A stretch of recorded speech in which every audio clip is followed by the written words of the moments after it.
Hi, welcome everyone to the June edition of Talk Polymath. I'm Terry Schindler from Polyplexus. For those of you joining us who don't know about Polyplexus, we're the host of this podcast, and we're a platform for scientific and technical creators focused on accelerating cross-disciplinary innovation through evidence-based conversation. You can join us at polyplexus.com. And in fact, if you go there, you'll find we just launched a new incubator with BARDA, the Biomedical Advanced Research and Development Authority. Since it looks like masks are part of our future, they want to develop a better one. And they are hosting live sessions in July on this topic on Polyplexus. You can find the details on the site. So now let me introduce our Talk Polymath guests tonight. We're so pleased to have Rosina and Uzma Samadani of Oculogica with us. Rosina has a Ph.D. in biomedical engineering and is the CEO of the company. And her sister, Dr. Uzma Samadani, is a neurosurgeon and brain injury researcher. She founded Oculogica in 2013, and her lab has developed the eye tracking methodology they use. She serves as scientific advisor to the company. Welcome to you both. Hi there. So let's start with the human side of things, your sisters. How did you come to the decision, and I'm sure it wasn't lightly, to work together to bring this company to life? Well, basically, we started working on eye tracking in my research lab in 2011. And by about mid-2012, we realized we had an idea that could potentially be beneficial to a lot of different people. And so we started the company in 2013. And actually, we did a 2-year long search to try and find the perfect CEO. And after a national search, we came up with the perfect CEO. And it was someone who had a background in all of the things that are relevant and necessary for taking a technology to market. And so that's how we ended up with Rosina.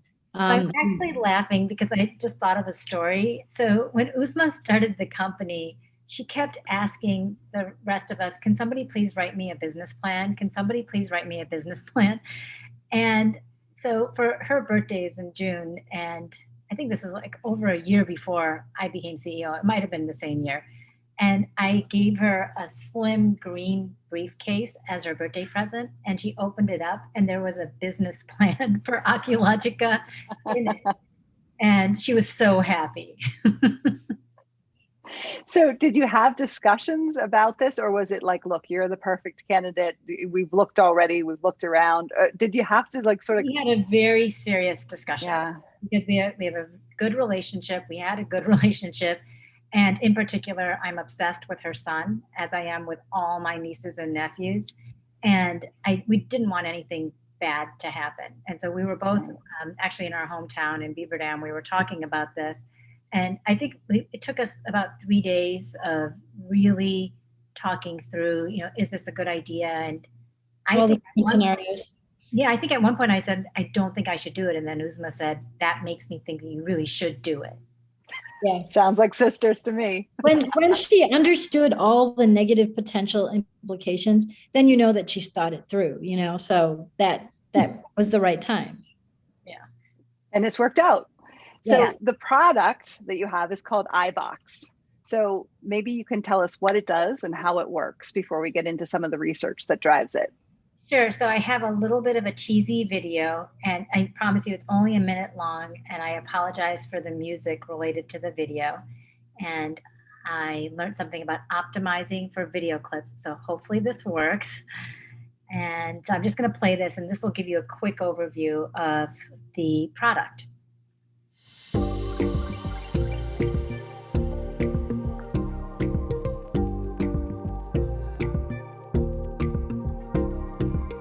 This is the Oculogica Ibox.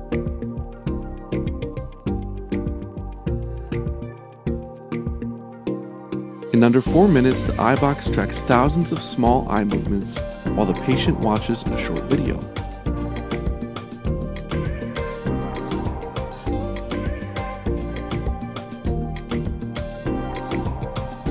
The height-adjustable forehead rest accommodates both pediatric and adult patients. The collected data is then analyzed and used to generate an objective assessment of concussion and other abnormal brain conditions.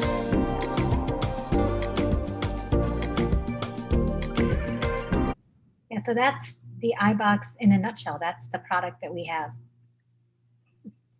So where is it? Where do people, is it in doctors' offices right now? Like tell us about the state of the product and its rollout. So the state of the product is that we do have what they call FDA authorization. So when you've got a product that doesn't have any other product that's like it, it has no predicate, the technical language for the approval is FDA authorization because you went through a de novo process. If you've got a predicate, then you get an FDA clearance for a class 2 medical device. So we've gone through that process. We are in research facilities. We're also in clinics, like physician clinics. There are large hospitals that have us. There are very, very small clinics that use us. So that's where we are. That's where you can go and get a scan. And we aren't in a lot of places across the country. We're in a few, but we're getting to be in more and more. That's great. So the research that led to this, that allows you to do this, that allows you to do the eye tracking, Uzma, I think you have some slides that take a look at some of that research, and you're going to talk through those with us. Yeah, absolutely. This would be my pleasure. There's nothing I like better than to talk about eye tracking and the research that led to it. So I appreciate this opportunity. I'm just going to give you a really quick overview. I'm not going to go through, absolutely everything. These are my disclosures, just because whenever I do give a talk, I have to disclose all my funding sources. And then the other disclosure that I'm going to make is that what I'm talking about in this talk includes both the FDA cleared indication and non-FDA cleared indications. So this is technically a research talk. And I just want to provide that disclosure so that nobody thinks that I'm marketing off label. So I just want to start by saying that brain injury is complicated. So someone gets hit in the head, and it's really hard to know exactly what's going on because the brain has so many different functions. And there are many different ways that you can assess those functions. Eye tracking is one of them. So then we're going to focus on that because that's what our research is about. But, I don't want anyone to think that I think that this is the only solution. What's so great about measuring eye movements is that it's actually both complex and simple. First of all, all of your eye movements are funneled into 3 different nerves. And so that makes it a lot easier. Those nerves come out of the brainstem, and they have inputs from 40% of the pathways throughout your brain. So what that does is it allows you to, for example, there's one particular nerve that controls vertical eye movement. There's one particular nerve that controls horizontal eye movement. And then there are centers, for example, in the brainstem that control coordination. So you can actually localize where in the brain an injury has occurred by looking at what is impaired. Is it vertical movement? Is it horizontal movement? Is it the coordination of movement in the horizontal plane or in the vertical plane? So you can imagine that makes it incredibly powerful. So what Rosina just showed you with the Ibox was essentially, she showed a video and playing inside an aperture, and the aperture moves around a viewing monitor. And as it moves around, the person's eyes naturally follow. So we don't tell the person, hey, follow the video. People do it passively. And as they're doing that, we measure the Cartesian coordinates, X, Y, of the pupils over time. And when I say over time, I mean with a high resolution and a high frequency. So 500 pupil positions per second at a very high spatial resolution. So on the order of, microns. And what that gives us is it gives us about 100,000 data points in, about 200 seconds. And what we can do then is we can look at the data points for the left eye and we can map them. And then we can look at the data points for the right eye and we can map those Cartesian coordinates. And what we come up with is called a box plot. So as the video moves around the screen, your eyes move naturally around the screen, and each cycle shows up in a different color. And then there's other things that we can look at. So we can look at how coordinated the eye movements are in the horizontal plane. So that's delta X. It's the difference between the left eye and the right eye in the horizontal plane. Delta Y is the difference between the right eye and the left eye in the vertical plane. So you can map these things out, and then you can tell how coordinated the eye movements are. And so this is a very powerful way to figure out exactly what might be wrong with the brain.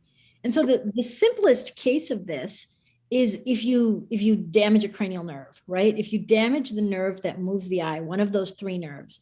So if you damage the nerve that moves the eye up and down, your eye doesn't move up and down. So the height of the box goes flat.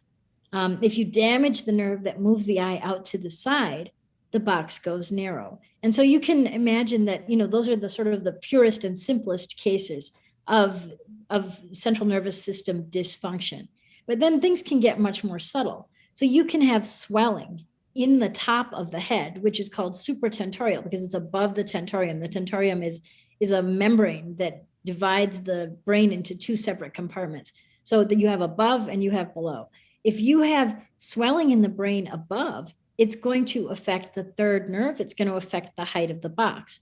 So here's a gentleman. He's got bleeding on the surface of his brain. He's got pressure on his third nerve. You can actually see it. And then at first, it's not so bad, but one of his boxes is flat. And then it gets slightly worse. The third nerve is clearly squashed, and 5 out of 5 boxes are flat.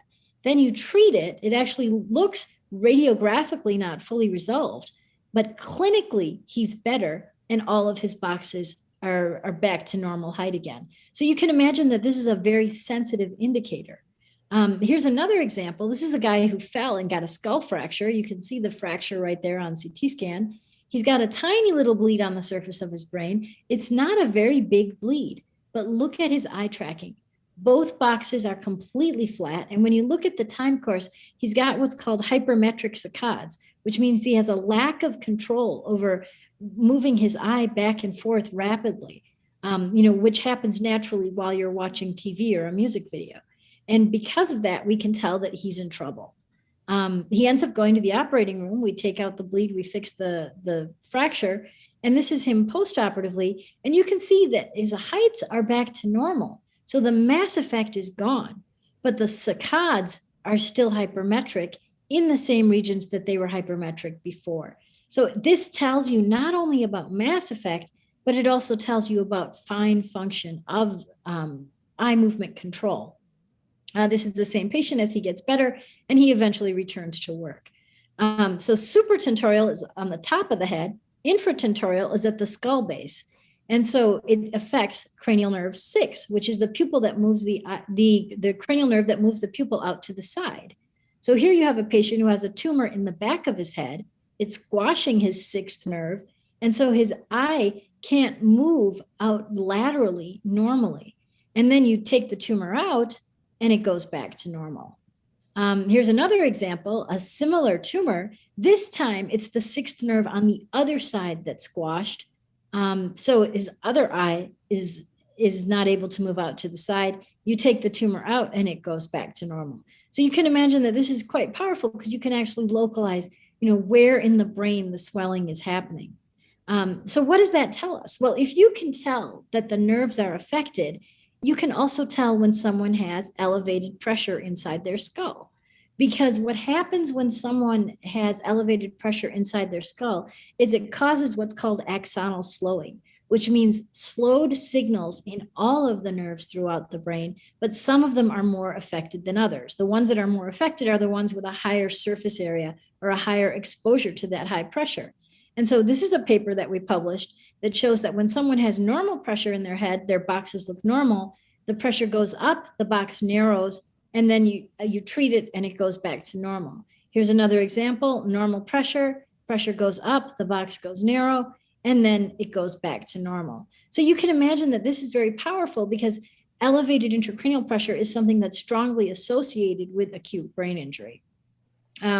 That's just a sketch showing, or a piece of data showing that as the pressure goes up, the area of the box, which is the height times the width, goes down. So this is all useful because something like concussion is not radiographically seen, but it can be physiologically detected. And what happens with concussion, so in a normal person, the left and right eye movements are pretty much perfectly superimposed in 97 or 98% of people. Someone who's concussed, they're not superimposed. They're not moving together, and the horizontal plane is worse than the vertical plane. And then as they recover, they get better. So we want to make a biomarker. This is an ROC curve, receiver operating characteristic curve, where you plot true positivity or sensitivity versus 1 minus specificity. And the higher the area under the curve, the better your biomarker. How effective is eye tracking as a biomarker? Well, it depends on how you define concussion. If you define it as very symptomatic with a poor cognition score, then, and this is from an emergency department sample, you can get an AUC of as high as 0.936. And this is a non-balanced ED study, emergency department study, where the AUC falls to 0.88. This is in pediatric subjects, a mean of 22 weeks post-injury, and here the AUC is 0.854, and here it is in a cross-validation sample, 75 subjects, and the AUC goes to 0.8. Vergence dysfunction. So vergence is the ability of both pupils to focus on a single point, and that's a known phenomenon that's impaired when someone has a brain injury. And here our AUC is 0.81 in pediatric subjects. This is a paper that was published in Sports Medicine. All the prior data that I showed you was in medical settings. So ultimately, how is this useful to Department of Defense? Well, it's useful for things like BLAST. So this is a civilian BLAST example. This is a school, the Minnehaha Academy, and there was a natural gas explosion at the school. There were 2 fatalities, 7 patients were admitted to the hospital. 36 exposed survivors were evaluated in our lab with eye tracking and a cognitive assessment. The range was 13 to 70 years, and there were 23 females. So you can see where the blast hit the school. And what we found was there were 5 eye tracking metrics that were significantly different between survivors and age and gender matched controls. And this is our AUC. So the AUC of 0.835 demonstrates that we were able to distinguish between blast patients, people who were exposed to the blast, and controls. This is the heat map of the school. So the blast ictus was right there. These were the 2 fatalities. The higher the number inside the red circle or inside the circle, the worse the eye tracking. So that's the blast impact scale score. So the people out on the football field were not as affected as the people who were in closer proximity to the blast. And so you can see that, you can use it to sort of generate a heat map for how blast waves can affect the brain. And obviously that's very relevant to the DARPA population. So to summarize, eye tracking can tell us a lot about brain function. It's a physiologic detector of central nervous system function. The area of the box informs regarding intracranial pressure.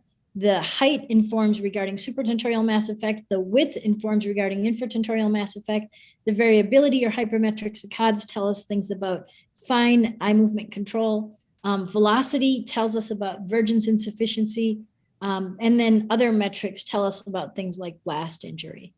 How do I think this is going to fit into the rest of brain injury assessment? What's going to happen is we'll have other objective assessors. You can combine them, you can build algorithms, and you can classify the nature of brain injury.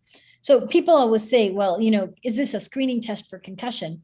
Technically it is, because that's what the FDA has cleared it for, is, yes, no, concussion. But actually what it really does is classify the nature of the injury. That's our goal, is to combine with other metrics so that one can figure out exactly what's wrong, who has a brain injury, who doesn't have a brain injury. And that's really what we're focused on. And then I'm not going to talk about other applications, but obviously we can talk about that in the Q&A if there's questions about it. So thank you. So that's fascinating. Is there a reason that you started to look more closely at eye tracking and brain injury? Was there a moment that the impetus or the eureka moment was we were doing a clinical trial to look at an intervention to improve outcomes after brain injury. And we wanted to use, we needed an outcome measure. We needed to figure out if the patients were getting better or not. And what we found was that none of the outcome measures that existed were sensitive or specific enough to capture physiologic brain function. And there really isn't a whole lot out there, especially for more severely brain injured people. Our original thought was actually to use a form of functional MRI. And then the FDA didn't want us to put really brain injured people into an MRI machine because they can't report distress. So we invented eye tracking as an outcome measure for a clinical trial for brain injury. So that was how this came about. And then what happened is as I was trying it, I thought, well, I'll try it on my neurosurgery clinic patients. And then I immediately realized that it not only told us whether or not someone could pay attention, and watch TV, but it actually told us if they had impaired capacity to move their eyes. And that was sort of the eureka moment. Yeah. And I will tell you that after she had that moment, she was, our family talks a lot to each other. Yeah. And she literally didn't sleep for, I think it was weeks or months, because she was so excited about this discovery, because she was able to see what was going on inside the brain without opening the brain. Yeah. Right. It's, the closest analogy I have is it's somewhat similar to an EKG, because the EKG informs regarding electrical activity of the heart, but it's actually more powerful than that. It's a physiologic assessor of function. And, for the central nervous system, those are hard to find because function is so heterogeneous. Like suppose you want to assess function in a cross section of society, you can't just give them an intelligence test, right? Because we know that intelligences are measured so differently. Some people have, amazing ability to do, computer programming. Other people have amazing abilities to play the piano. Some people are brilliant artists. They're all intelligent in their own way. And there's no test that can capture that, because of the heterogeneity. The nice thing about eye movements is the majority of people have normal eye movements. And so when you have abnormal eye movements, it really tells us that there's something wrong. So that's so powerful. Yeah. So also powerful, the data that you're generating. Yes. I think you mentioned at one point you produce up to 220 metrics on each scan. Is that true? And what does that data look like? I mean, how many, we saw the plots obviously, but. Yeah. So some of the metrics we have clinical correlates for. So something like the height of the box, I know that correlates with cranial nerve 3 function. The width of the box, I know correlates with cranial nerve 6 function. I'd say about 12 or 15 metrics, we know what they mean. And then many of the other metrics, we know that they're impaired with certain conditions. Like, for example, chronically after brain injury, certain metrics are altered. Or in, patients who have been exposed to blast, certain metrics are altered. But what we don't know is what that means, like where in the brain is that defect. One of the most exciting things that I found was we had a patient who came in with multiple sclerosis, and he had a lesion on MRI in his medial longitudinal fasciculus, which is an area in the brainstem. And what we found was he was capable of normal eye movements in terms of his range, but his coordination in the horizontal plane was impaired. So, it's like you could actually map it right to that tiny little region. And so we have a patent for that too. We have a patent for assessment of multiple sclerosis. What's interesting about the metrics is that we are making them up as we go. So when I first joined the company, I think we had 67 or maybe 89 metrics. And then as you think about, okay, this eye tracking data and what it's telling you and what happens with different conditions, we can go in and make additional metrics. And right now we've got 220 metrics. There's nothing magic about that number. We can definitely come up with more metrics as we think about and understand what the basic eye positions are telling us. Yes. Right. So, and what do we know about time? So do these metrics change with age? Do people follow? Okay, so what happens there? Well, we know that there are things that change with age. So for example, conjugacy gradually changes over time. People tend to have more eye movement when they're younger and less as they get older. And there are subtle, very, very subtle differences in some of the other metrics as well. But these aren't the same metrics as, so different things disrupt the metrics differently. So alcohol causes nystagmus, right? So that disrupts certain metrics. Cannabis or marijuana affects certain metrics. Brain injury affects certain metrics, but different types of brain injury affect different metrics. Brain injury acutely causes particular problems. Brain injury chronically causes other problems. So each of the different metrics tells us something. And we're just beginning to learn the language. So does it follow then that each of us actually has a brain signature? Is that the hypothesis here? Yeah, that's something that we spend a lot of time thinking about that. And the brain signature can actually change as you recover from injury as well. So one idea that we have and that, we'd like to explore even further is that, okay, we can tell you if you've got a concussion because we actually look at a couple of metrics, but there are a bunch of other metrics that tell you what type of concussion you have and will point you in the direction of a particular therapy. And then can we watch you get better in the metrics? And does the nature of your brain injury change over time? Hopefully it gets completely better, but you may move from needing one type of therapy to another type of therapy.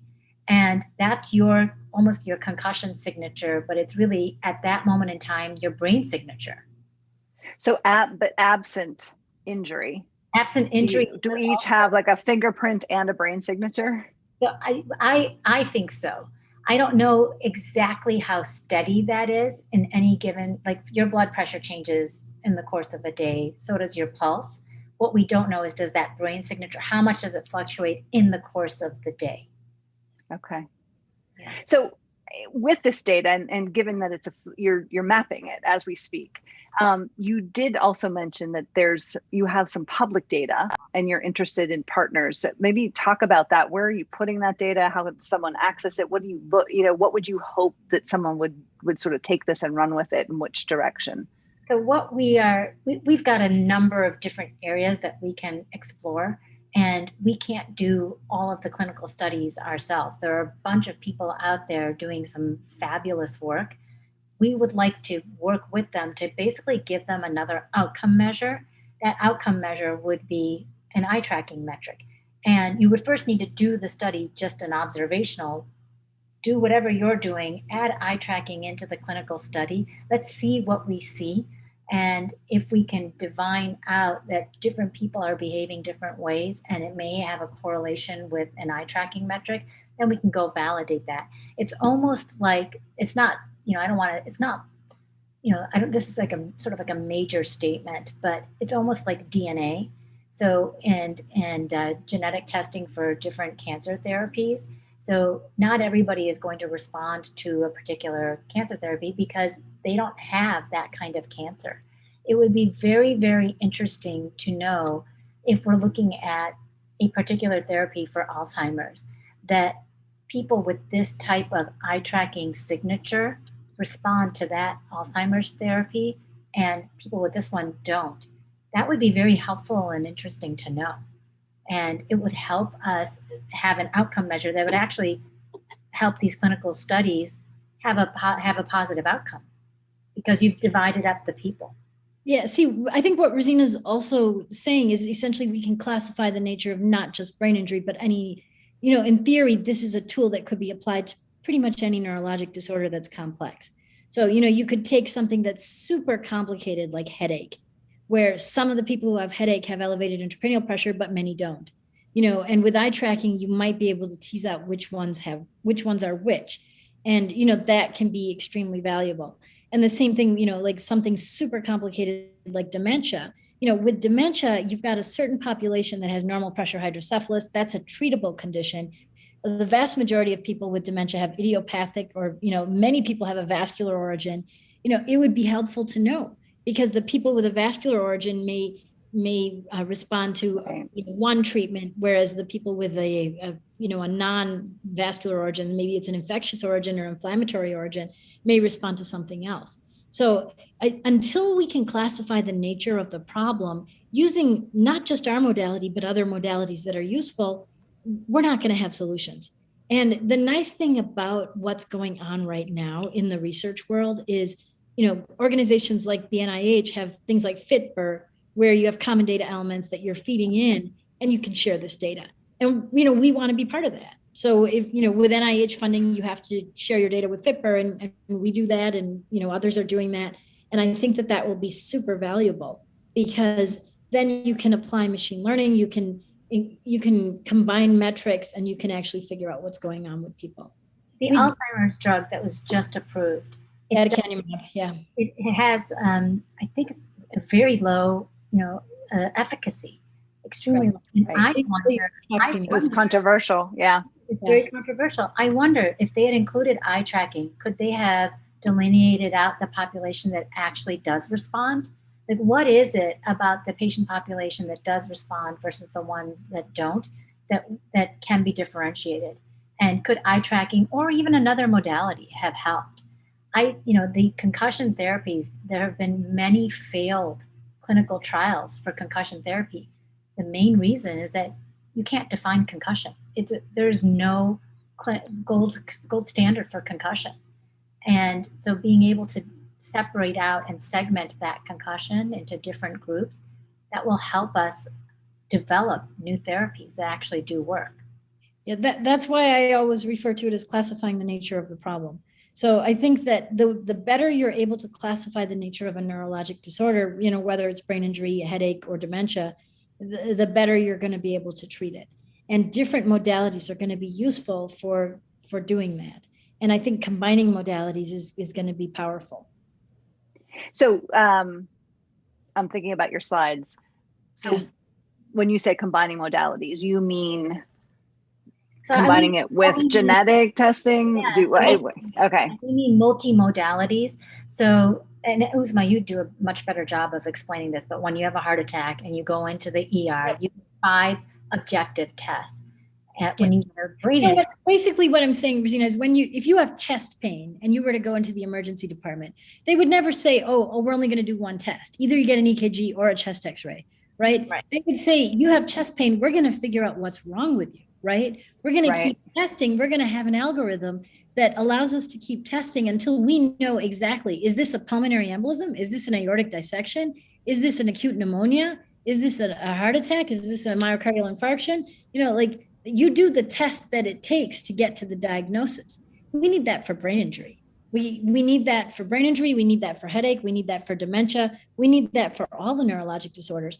And using machine learning will enable us to get there because we can take big data. We can take all the data from all the patients, test them with multiple modalities, and then apply. But modality, the way Uzma is using the word modality, it means eye tracking is one modality, and you're right, Terry.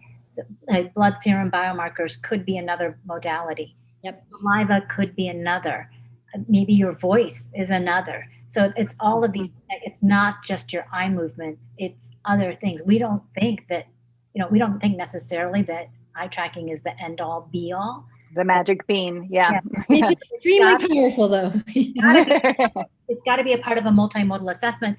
The thing that we really want to push for though is that that multimodal assessment does not contain a subjective component.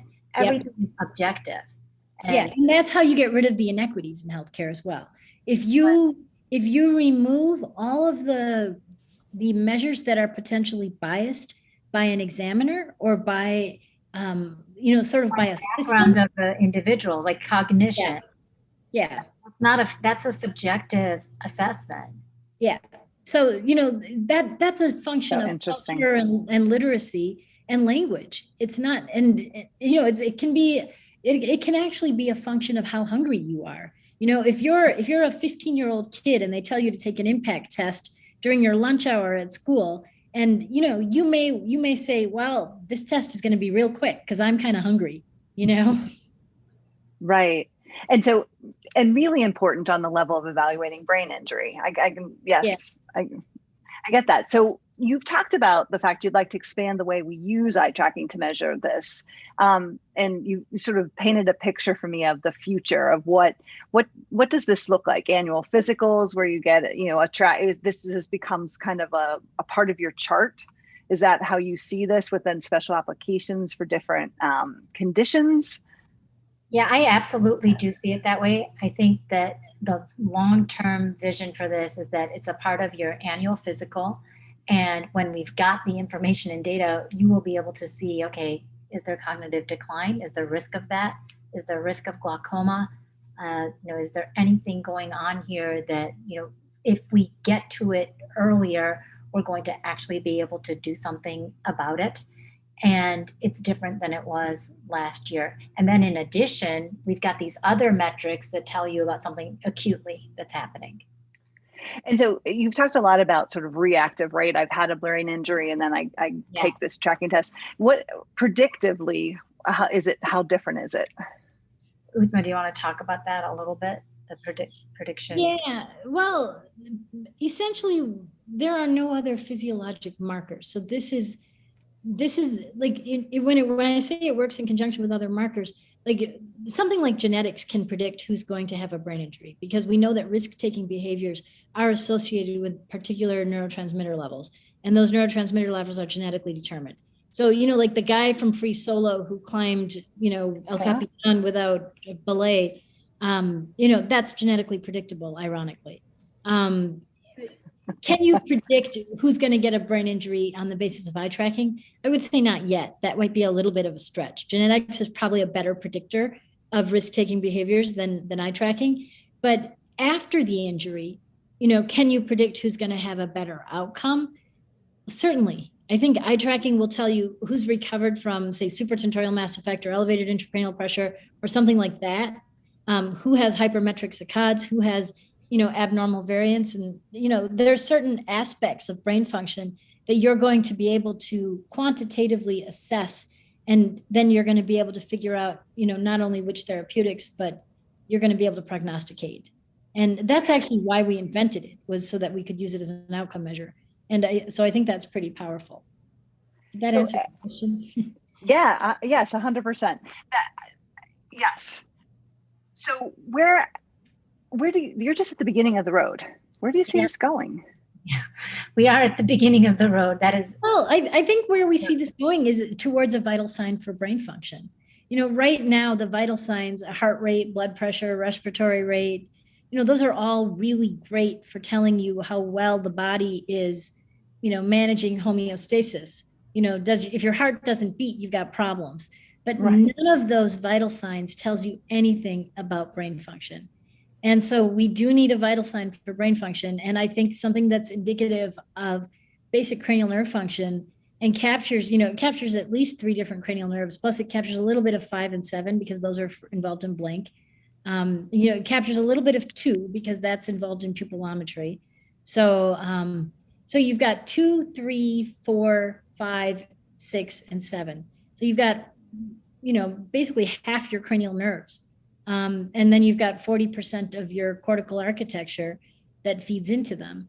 So I think that's about as good of a vital sign as you can imagine for brain function. That's where I would see this going. That's fascinating. So wait, you also just taught me that there's 14. Are there 14 cranial nerves? Because you said it's about half. How many? There are 12. Yeah, there are 12. Okay, thank you. I didn't. Okay, great. So just let's narrow down now just to concussions. You've gotten some press for the work you've done that was partially funded by the Green Bay Packers. You grew up in Wisconsin. And from marketing purposes, I'm sure that's great. But when you think about concussions, let's just talk about that problem in general. I mean, it's an enormous problem outside of the professional field. Yeah, absolutely. So when you read anything in the newspaper about concussions, 100% of the headlines are related to sports concussions. And in real life, about 18% of all concussions are sports-related concussions. So concussions can happen to anybody at any time. Uzma and I both know people that have concussions who were absolutely not involved in sports. Often it's around your house. Sometimes it's in a motor vehicle accident. And those types of concussions can often be quite different than the sports-related concussion because it's happening. How so? So Uzma, you know this better than I do, that the motor vehicle accidents especially are quite different than a sports-related concussion. So you should. Yeah, well, first of all, I would say the patient population that's involved is different. So a lot of sports concussion tends to happen in younger, healthier people who have fewer comorbidities. And so things like balance testing, can be more valuable in that patient population. Whereas a lot of brain injury in non-sports related brain injury tends to happen, the highest incidence is people over the age of 65. So that patient population is a completely different patient population. They often have comorbidities.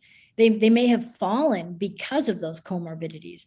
So they may have high blood pressure, they may have diabetes, many of them have obesity, many of them are deconditioned. You can't take a patient in that age group and, for example, do a balance test because their balance may be incredibly impaired at baseline.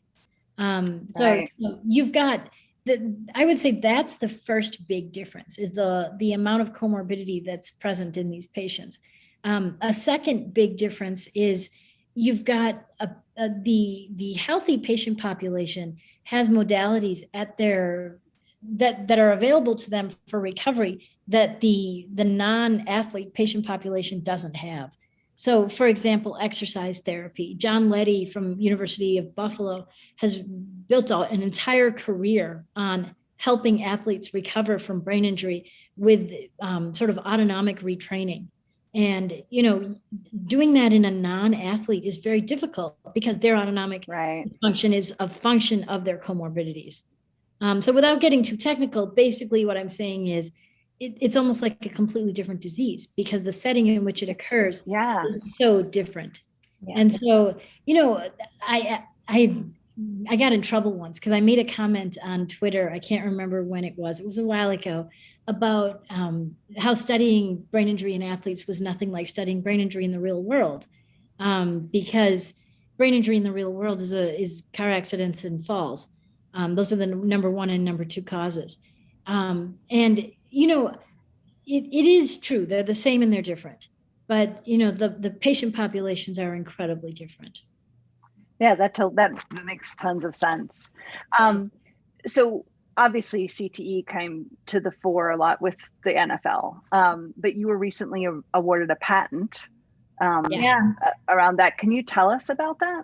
Yeah, we can. So first of all, it took a really, really long time to get that patent.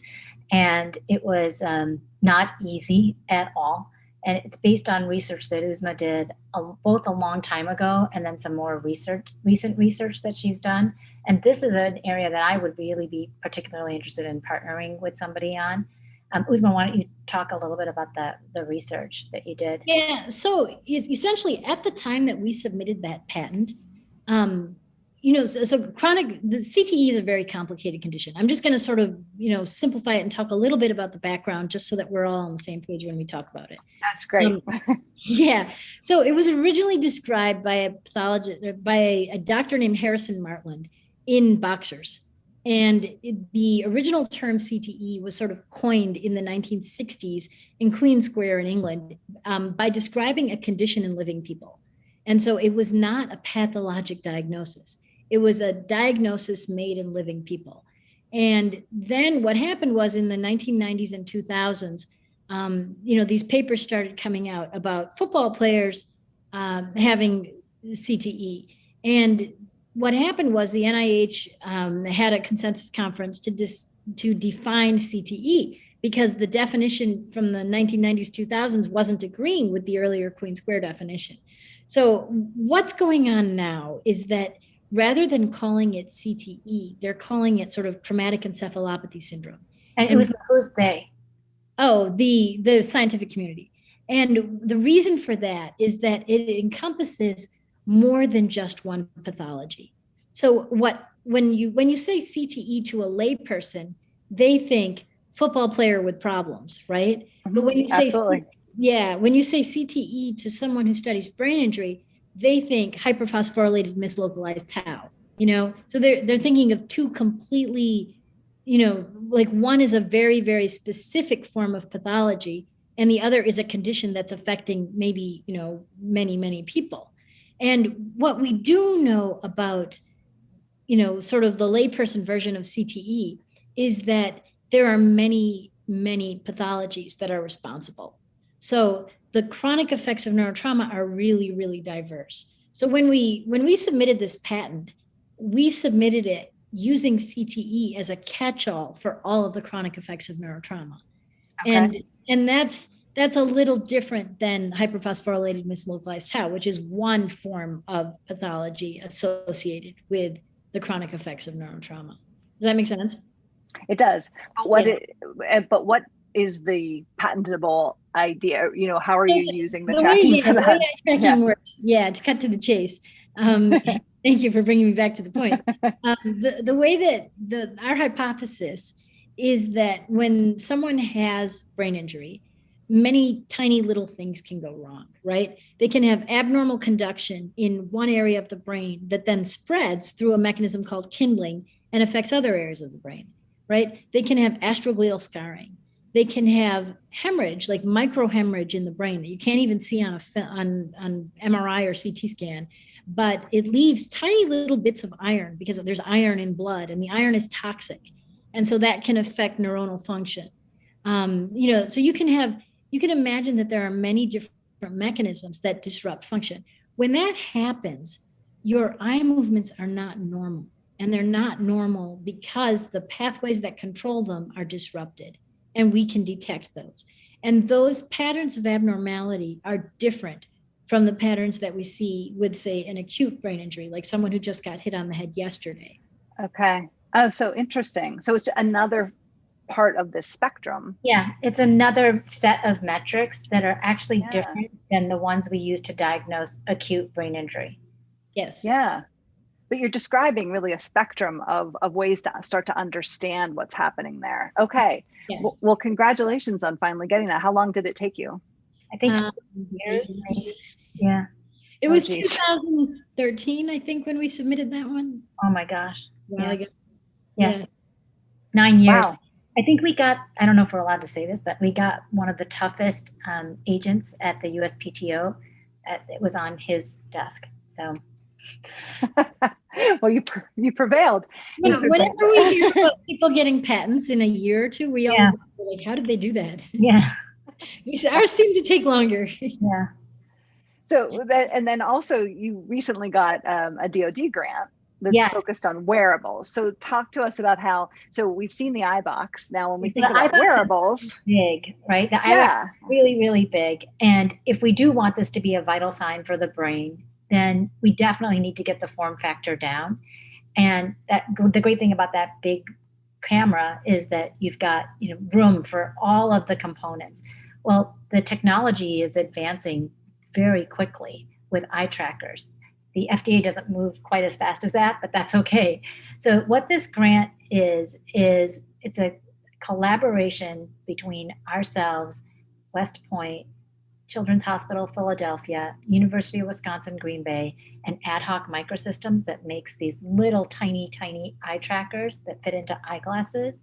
And we're going to put our algorithm into really just taking the data from those eye trackers and passing it through our algorithm to see if we can diagnose concussion. And we believe we can from everything that we've said and that we've looked at. And that will basically be the new technology, is to have something that looks like a pair of eyeglasses. It could also be embedded in a helmet. It could be embedded on a screen in front of you. There's a lot that you can do with the size of these eye trackers. So, but the point is, it's always something around. So when we're talking about wearables, we're always talking about something that's focused around the eyes, so that you can see what that is. So let's talk about the practicalities of that. Why is that better? Yeah. So let's say that you're getting into a car or a truck and you're about to, go driving, and something's either you're intoxicated, something's wrong with you, either because of something you've taken, or it's something that physiological that's about to happen. It would be very helpful to just be able to say, okay, you need to look at something in order to activate this card. I'm just completely making this up. Or let's say you're in some sort of activity, either a game or if you're in the military in some sort of combat situation, and you get hit on the head. Instantly, we would be able to tell, oh, something's going on with you, and you actually need to be pulled out. So it would be like, let's pull out the goggles, the glasses, whatever, and quickly get the vital signs. Or if they're right there, maybe it's in your helmet. Maybe it's embedded in the thing that you're wearing. I think the trend in medicine is more and more people are looking for healthcare at home. And, if you have a technology that's wearable, that's portable, in theory, it could be incorporated into something that is readily accessible. Your watch or your phone, Yeah. your laptop. Once we can get this down to that size, it can be in a lot of different places. And feedback. Yeah. A lot of people, when I very first started the company, and when Rosina really, early came on, thought we should be a direct to consumer device. And they I was wondering if you thought about that. Yeah. Oh yeah, we totally did. They really encouraged us to go straight to consumers and sort of bypass the whole medical pathway completely. And we didn't want to do that because, in my opinion, brain injury and other neurologic problems are complicated medical problems. And we don't want to eliminate the healthcare personnel from that chain. We want them involved in making the diagnosis and treating the problem. As things evolve, for example, since the pandemic, telehealth has completely evolved. But, as things evolve in the future, it's more and more likely that most people aren't going to be going to their doctor for a medical problem. And the doctor is they're going to be relegated to a different role in the chain of care. And so at that point, direct to consumer technology might make sense. It's like with EKG, when EKG was invented, there was no move to, make it into an Apple app or something like that. Right. When you put your thumb on it. Yeah. I mean, it first was a medical device that was validated by years, 40, 50 years of scientific study before it became a wearable at home. And, for me, I feel like brain injury needs at least a little bit of time to become medically validated before, eye tracking needs to become medically validated before it becomes direct to consumer. I mean, for the first step here, we're making a very serious diagnosis. And we need to go through FDA. We need a healthcare practitioner to be involved in it. We may eventually get to the direct to consumer, but the first step has to be the hardcore medical diagnosis. Yeah, this is not a Fisher-Price toy. Yeah. This is, brain injury is something very, very serious. And, it's, in my opinion, and obviously I'm completely biased, I think neurologic disorders are by far the most important disorders of the body because, you can substitute a lot of different functions in the body. You can substitute kidney function with dialysis. You can substitute, heart function with an LVAD or a pump. But, you can't substitute brain function. It's what makes us who we are. And so we have to take it as seriously as we take every other type of injury. And that's really what I campaign for is, just because you can see an orthopedic injury, you can get an x-ray, you can look at the broken bone, it makes it very easy for insurance companies. Yeah, I see the problem, let's fix it, know? And that's great and all, but we need to take brain injury just as seriously as we take all the other organs. So we don't get the Fisher-Price toy, we get the real diagnostic. So that totally makes sense. I think one of the things that was so apparent on your slides was how visual this can be. Yeah. Have you talked about sort of the power of data visualization or the power of sort of creating something that is instantly recognizable? Can I just tell you something though? One time I gave a talk to a math department and I showed them these slides. And then at the end, during the Q&A, the first thing one of them said to me was, "What's with the boxes? Like, why do you even need them? This is a math problem, right?" And so, from a math perspective, the boxes are totally superfluous. But we as a company have enormous mental model. Yeah. Right? It's really like what I would like to see is we've looked at bagel charts and donut charts and all sorts of data visualization because there's actually some spectacularly gorgeous things that you can do with this data. And, and I know it's strange to call it gorgeous, but it really, the charts can be beautiful. And what we would like to do is have it be instantly recognizable what's going on with this person and what you do about it based on the visualization of the data. That I think is absolutely doable. We just have not had time because we're so busy doing the basic clinical trials and getting the product out that we haven't had time to think about, okay, now how do we help ourselves, to get the message out to clinicians to help them very quickly make a move on that. Or even for if you're going to talk about it being part of an annual physical, right? Yeah. Something that I can, if I, this is my brain signature, I get this, I see this, I understand this in a way that I understand blood pressure, because you don't have a precedent. I'm not used to seeing that. What does that mean? Yeah. So, and like this yeah. green ring is normal. And then anything that spikes out in this quadrant versus this quadrant, that actually tells you something. That is completely doable. We just haven't done it. We've actually got the data to do that, but we just haven't done it yet. And then there's a lot of other people who are looking at eye tracking for completely different reasons. So not Fisher-Price people, but people who are like, say, in digital advertising. Yeah, they were there first. Yeah. What's that? They were there first. People, psychologists and psychiatrists and, the people in cognition have been using eye tracking for much longer than we have. Right. So really interesting. And so are there things that have happened outside the medical field that are really interesting to you, or that you can borrow from and see, because they have been doing this for a while for completely different reasons? Yeah. Well, I'll let Rosina answer the question, but I will say one thing about our eye tracking versus their eye tracking. So the way most eye tracking was done up until we came along was it was spatially calibrated, which means that they assumed that the eye was capable of moving in different planes. And so they assumed that function and they calibrated to that function. And therefore they could then tell what someone was looking at. We actually don't make any assumptions. We don't spatially calibrate because we're interested in assessing the capacity for movement and coordination. So what we're doing is slightly different. And Rosina, I'll let you answer the hard part of the question. So it's not really that hard of a part, because it's almost so obvious, and I feel like it's so cliche, the types of things that are going on outside that are really relevant inside. It's the words that everybody always uses. It's artificial intelligence, it's machine learning, it's miniaturization. Those three things are really very interesting, and they're going to transform the way that we do our work, and they already are. So we're applying machine learning to our current algorithm, and we're going to be coming out with a better algorithm just with the data that we have, because we were able to analyze it again and come up with a better algorithm due to machine learning techniques.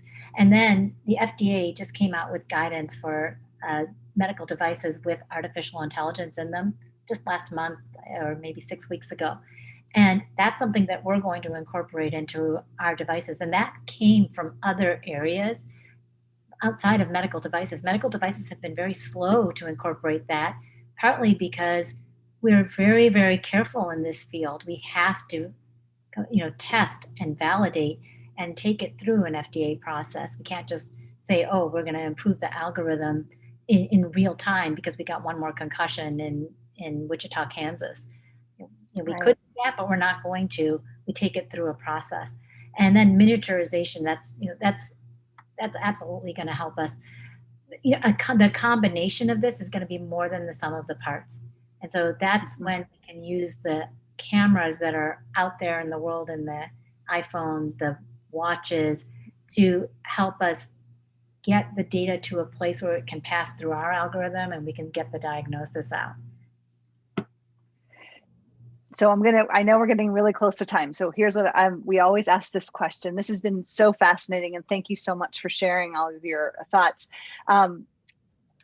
We like to ask people who come on this, if you could just wave a wand and there was someone you'd say, if they could just call us tomorrow, we'd just absolutely love to collaborate. So if you could summon someone, who would you summon? Well, I'll go first. Are they different? I don't know. My first thought is what I am really interested in right now, and it's something that I've been interested in for a while, is how can we provide more equitable healthcare, and particularly for neurologic disorders. The problem with neurologic disorders is because there aren't widely accepted objective measures. People with brain injury tend to get treated very badly if people think they're sort of fabricating their symptoms or malingering. And, so as a result, women, people of color, marginalized populations, minoritized populations, I think they're treated the worst out of anybody. Like if you're, to use stereotypes, if you're a white man with brain injury, you get taken a lot more seriously than if you're something else. And so I think, having objective measures helps. The people who are interested in moving things in that direction are people like Melinda Gates with her foundation. So it would be fascinating to collaborate with someone like her in trying to bring this technology forward with, a wider scope. So that's who I would name. Rosina, do you want? Yeah. So Uzma, that's like the gorgeous idealistic answer, because equity to us is so important. And, we really cringe when we hear about, in particular, in this case, concussion tests that are based on non-equitable based factors. That's not right in our minds. And so that is extremely important to us. Anybody who can help us on that front would be great. On the little bit more sort of light side, and I don't even know if this is light, but Elon Musk is doing something in brain where he's implanting things, I think, in the brain and then reading things out. I don't know what he's up to, but he's a pretty big thinker. And I think it would be very, very interesting to collaborate with him. The other person is, like, this is so obvious. And so another cliche is Apple has their watches and phones and devices everywhere. And it would be very interesting to see what we could do together, because then we would be going in the direction of where the EKG has gone. And it would be more like a daily vital sign. And that's the type of technology that's out there and being used all the time. So give me a time frame. When do we start to see some of these things happening? I mean, assuming we see the Ibox in our clinics the Ibox in short order. Clinic, it's there. So the Ibox short order. So, and we get calls all the time, where can I go get an Ibox scan? The DoD grant is really going to help us get the wearable out there. And that will start at the end of this year. It's a 2-year project. Okay. So, sometime in 2024, we'll have potentially a wearable. And then as soon as Tim Cook calls me, I can tell you about when we're going to be on the Apple Watch. All I can say is ask 2 people. Ask your doctor and ask your insurance company. Ask your doctor if they have an Ibox. Tell them where they can get it. Ask your insurance company why they're not covering it yet, unless they are. Uzma, that's such a good business response. Well, there you go. See, I can be a business person. You don't need it. And if people want to reach out to you in terms of collaborating with AI or machine learning or anything else, they can reach you. You're both on LinkedIn, I believe, and you're both on Twitter and active on both channels. Yes. Thank you so much for your time. We appreciate it so much. You've been great, and for sharing this. It's exciting, and what you're doing together is really exciting. So thank you for taking the time to talk with us. Thank you. Thanks.